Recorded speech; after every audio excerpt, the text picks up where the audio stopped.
In 2024, another zombie horror film is about to hit theaters with a terrifying punch. Let's now dive into this apocalyptic horror movie. Outside, a terrifying virus has erupted in the city, turning the infected into bloodthirsty zombies. All the cities had fallen, and Francis was driving a van, heading to the countryside with his wife Iris and their 2 sons. Judging by the numerous bloody handprints on the van, it's clear they've just survived a brutal fight. The van arrives at Francis' father's farm in the countryside. To avoid any mishaps, Francis instructs his wife and children to stay in the vehicle while he enters the old house alone. Francis carefully opens the bedroom door, and immediately, the stench of rotting flesh assaults his senses. His father has long since died on the bed, from the gun in his hand and the bite marks on his arm. It's evident he was infected by zombies and chose to take his own life. Oddly, Francis doesn't feel sad. Instead, he snatches the gun from his father's hand and even takes off his father's Rolex. But just as Francis is about to leave, his mother calls out to him from a distance. Sorry. It's obvious that she has already turned into a zombie. Before Francis can react, his mother's upper body suddenly collapses to the floor. His mother kept repeating the last words she spoke before she died, then suddenly lunged at Francis. Sorry!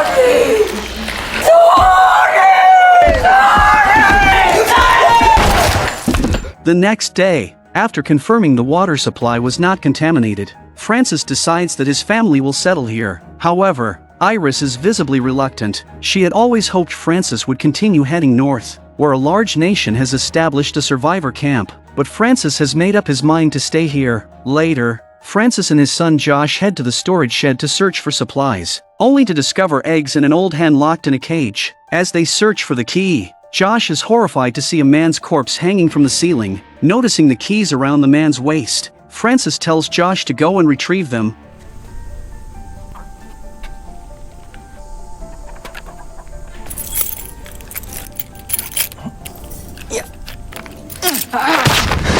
As Josh grabs the keys, the body suddenly falls. Fortunately, it hasn't turned into a zombie otherwise. The consequences would have been disastrous. With these supplies, the family enjoys a hearty dinner that night. At the dinner table, Josh voices his support for his mother's idea to continue heading north in search of the survivor camp, but Francis shuts it down without hesitation. That night, Francis is startled awake by a nightmare. It turns out there's a basement in the house. When Francis was a child, he was often abused by his father, who would lock him down there. Even after all these years, the trauma still lingers. The next day, after much pleading from Iris, Francis finally agrees to leave. And so, the family of 4 resumes their escape northward. Their journey is relatively safe, with no encounters with zombies, until they reach a bridge and find the only exit ahead blocked. At this moment, Francis gets cold feet, thinking there must be a reason for the blockade, but Iris insists on moving forward across the bridge. She exits the vehicle and pulls out a machete, intending to cut through the barbed wire. However, the sound of the machete catches the attention of nearby zombies. Please.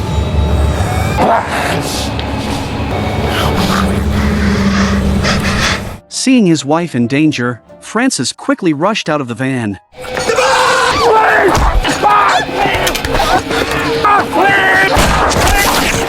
Though he successfully blows the zombie's head off with a shot, the loud gunfire attracts more zombies. Josh immediately honked the horn to alert them, snapping them back to their senses and allowing them to escape the danger. But the 2 kids in the van are in deep trouble. The sound of the horn has drawn the zombies to surround the vehicle. Francis kills one of the zombies first, drawing the rest of them toward himself before turning and sprinting away.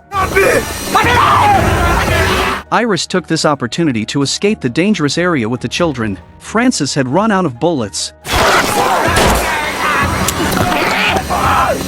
Just then, he spotted a grenade on a dead soldier. Grabbing it, he took off running.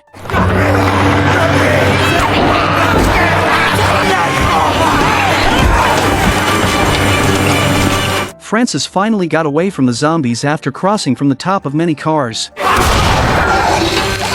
The van, already in bad shape, wouldn't start after all the commotion. The family had no choice but to walk back to the old farmhouse. In fact, the van wasn't broken at all. It was just that Francis didn't want his wife to continue north, so he lied and said the vehicle had a malfunction. As the days went by, Francis repaired the generator in the basement, and not only did the house have electricity, but the air conditioning could also be used. Gradually, the family began to accept their new life there, and Iris's desire to head north faded. Francis had hoped they could live like this indefinitely, but one day, he went to the chicken coop and discovered a stray wolf dog. The dog had not only killed the egg-laying rooster but also bit Francis on the hand.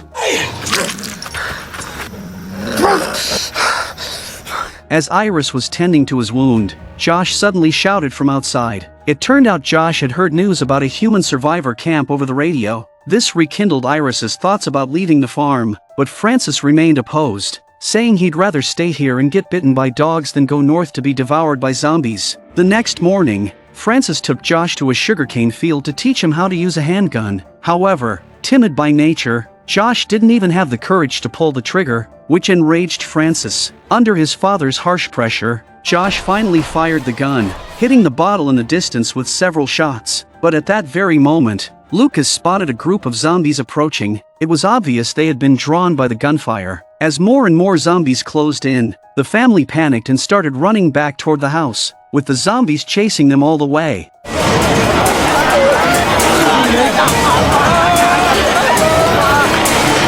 Francis used crates to barricade the door, and the family huddled in the corner, too terrified to make a sound. Despite their silence, the number of zombies outside continued to grow.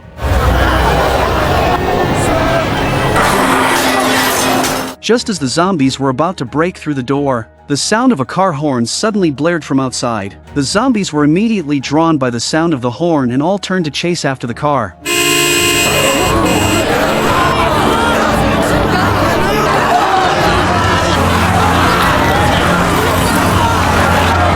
Which started up and drove off in another direction. It wasn't until dawn that Francis dared to go outside. Following the tracks, he arrived at the riverbank, where he discovered that it was his brother Diego who had saved them the night before. In their conversation, Francis learned that Diego's wife and children had already been infected by zombies. Therefore, he returned to the old house alone and just happened to save Francis and his family. But instead of thanking Diego, Francis pointed a gun at him. Francis still harbored resentment toward Diego. Many years ago, Diego and Iris had an affair. Even though they are now in the midst of an apocalypse, Francis has never been able to forgive him. Seeing that Francis had not yet forgiven him, Diego no longer insisted. He told Francis that there was indeed a survivor camp to the north, and if Francis wanted to go, he could follow the route on the map. With that, Diego got in his car and left. After Francis returned home, he told a lie to Iris, saying that Diego was dead, hoping to dissuade her from her thoughts. Iris said nothing in response, turning away coldly. It was clear that Iris still had feelings for Diego, and that was the final straw that caused Francis to snap. Francis boarded up all the windows with wooden planks, thinking this would finally secure their safety. But one day, Lucas went down to the basement and noticed a figure standing by the ventilation window. When the figure turned around at the sound, Hello? Lucas realized it was a zombie. As Iris held Lucas tightly, watching the zombie, she didn't notice Francis quietly standing at the door, clearly planning something. Sure enough, the next day, Francis tracked down the old zombie and killed it,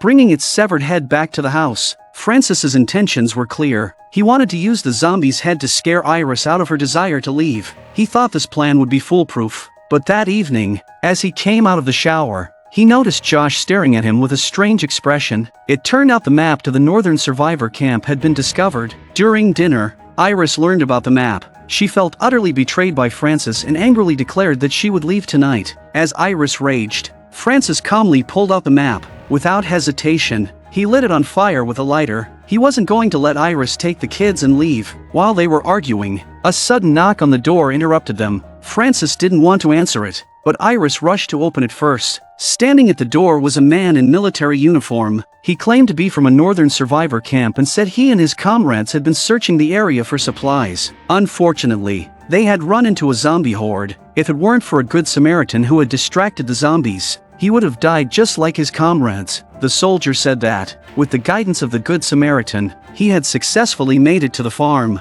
but the person who helped him had been trapped by the zombies. Upon hearing this, Iris immediately realized that Diego had been the one to help, meaning Francis had clearly lied to her. Ignoring Francis's objections, she took the soldier in. Later that night, Josh came to Iris in secret. He wanted to leave that night. He felt his father had completely changed, and he could no longer tolerate his control. He wanted to go find his uncle Diego. Though Iris was deeply reluctant, she agreed to let him go. The next day, Francis discovered that Josh was missing. He blamed everything on the man from the previous night, convinced that if it hadn't been for him mentioning the northern camp, Josh wouldn't have left. By now, Francis's mind had become twisted. He grabbed a hammer in his hand.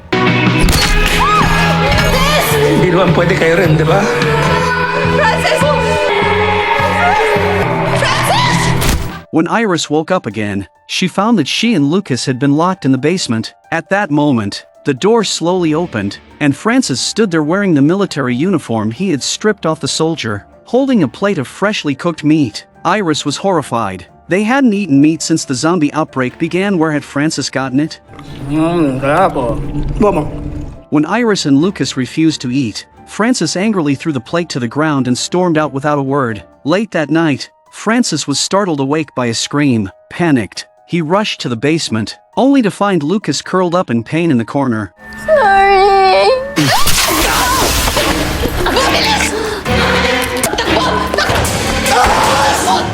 Iris and Lucas used the moment to escape, but just as Iris opened the door to leave, she was horrified to see a zombie waiting for them outside. That zombie was Diego.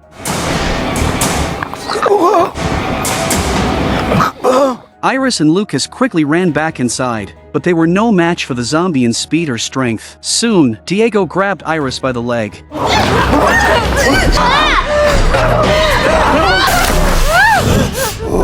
Although Lucas managed to draw the zombie away, he was tackled to the ground himself. In the basement, Francis heard the sounds of his family in danger. Summoning all his strength, he finally broke through the door and rushed out.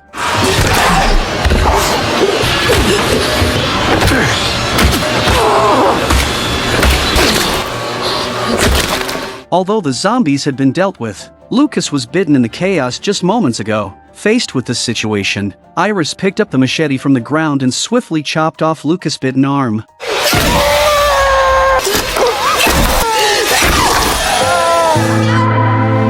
It wasn't until Francis heard that Lucas needed a blood transfusion that he snapped out of the battle from earlier. He rushed onto the bridge, planning to drive the van to take his wife and son to the hospital, but unexpectedly ran into Josh. Seeing his father covered in blood, Josh thought he had been infected and turned into a zombie. Before Francis could say a word, Josh, terrified, pulled the trigger. It wasn't until Josh got closer that he realized his mistake. With his dying breath, Francis told Josh to drive back and pick up Iris and his brother. But now, without Francis's protection, how long could the remaining three survive in this post-apocalyptic world?